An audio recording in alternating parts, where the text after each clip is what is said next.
రాష్ట్ర అధ్యక్షులు పుప్పాల సత్యనారాయణ ఈ నెల 24వ తేదీ నాడు భవన నిర్మాణ కార్మికుల సమస్యపై రాష్ట్ర జిల్లా కలెక్టర్ కార్యాలయం దగ్గర ధర్నా చేయడం జరుగుతుంది.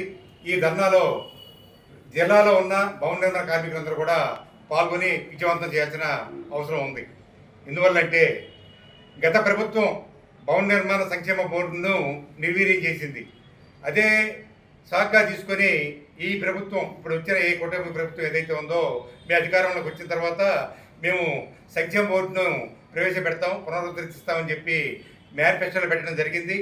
8 మాసములు గడిచినప్పటికీ కూడా ఇంతవరకు సంక్షేమ బోర్డు పెట్టలేదు.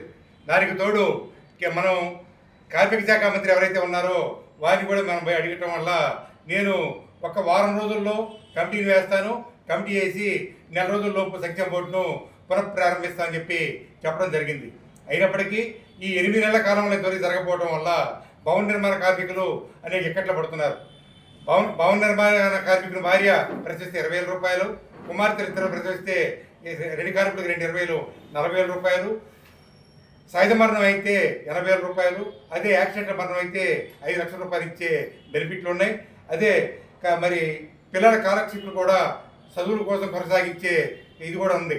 అయినప్పటికీ కూడా ఈ ప్రభుత్వం మినకుంటాం అమానుషం. ఈ ప్రభుత్వం ఏ రూపాయి కూడా వాళ్ళ ఖజానా నుంచి ఇవ్వాల్సిన అవసరం లేదు. మొత్తం కూడా ఈ కార్మికులు పనిచేసే చోట్ల బిల్డర్స్ ఎవరైతే ఉంటారో ఆ బిల్డర్స్ వద్ద 1% సెస్ వసూలు చేస్తారు. ఆ సెస్లో నుంచి మాత్రమే ఈ ప్రభుత్వ ఈ కార్మికులకి లబ్ధి చేకూరుతూ ఉంటుంది. అంతేకాకుండా ఏదైతే ఈ సెస్ నుంచి వచ్చే డబ్బులు 1200 రూపాయల కోట్లు ఉన్నాయో గత ప్రభుత్వం 1200 కోట్ల రూపాయలు కూడా మరి ప్రభుత్వం తీసుకొని వాళ్ళ ప్రభుత్వ అవసరాలకు వాడుకుంది తప్ప కార్మికులకి 5 సంవత్సరాల పాటు ఆ ప్రభుత్వం ఏం చేయలేదు. వచ్చిన ప్రభుత్వమైనా మోడల్గా పెట్టుకొని ఈ కూటమి ప్రభుత్వం కార్మికులకు సంక్షేమ బోర్డు పునఃప్రారంభించాలని, పెండింగ్లో 46,000 క్లెయిములు పెండింగ్లో ఉన్నాయి. ఆ పెండింగ్ క్లెయిములకు కూడా నిధులు ఇవ్వాలని, 55 సంవత్సరాలు నిండిన కార్మికులకి 60,000 రూపాయలు పెన్షన్ ఇవ్వాలని చెప్పి డిమాండ్ చేస్తూ జరిగే ధర్నాను విజయవంతం చేయాలని చెప్పి కార్మికులందరికీ కూడా పిలుపునిస్తూ ఉన్నాం.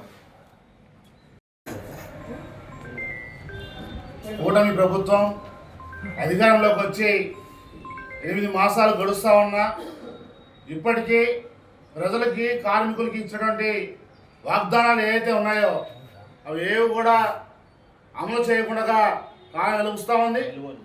ఈ ఆంధ్ర రాష్ట్రంలో అధికారంలోకి రాకముందు ఎన్డీఏ కూటమి ప్రభుత్వం భవన నిర్మాణ కార్మికులకు సంబంధించినటువంటి ఏదైతే భవన నిర్మాణ సంక్షేమ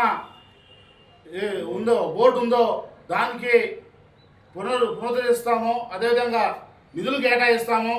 భవన నిర్మాణ కార్మికులందరికీ కూడా ఆ యొక్క బోర్డు ద్వారా సంక్షేమ ఫలాలు అందిస్తామని చెప్పి మాట ఇచ్చి మేనిఫెస్టోలో పెట్టి ఓట్లు వేయించుకొని అధికారంలోకి వచ్చి 9 నెలలు గడుస్తూ ఉన్న ఆ హామీని ముందు తీసుకుని పోవడం లేదు.